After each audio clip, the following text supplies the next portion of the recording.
What's up, lovely people? Welcome back to our channel again. In today's quick tutorial, you are gonna see how to delete Facebook watch history.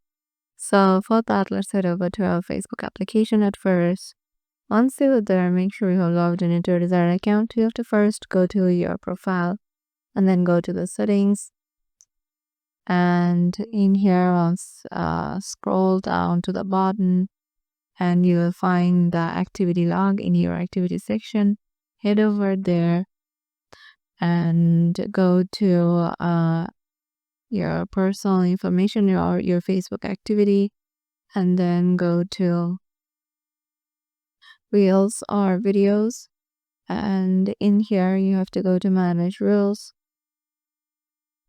and then you can go back and then just directly search for videos watched.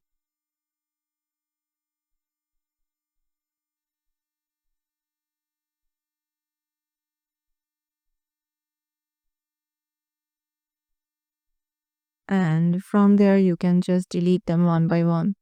So yeah, this is how easily you can just delete your watch history on Facebook.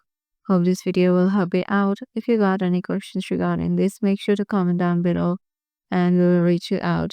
Hope this video helped you out and we'll see you in the next video.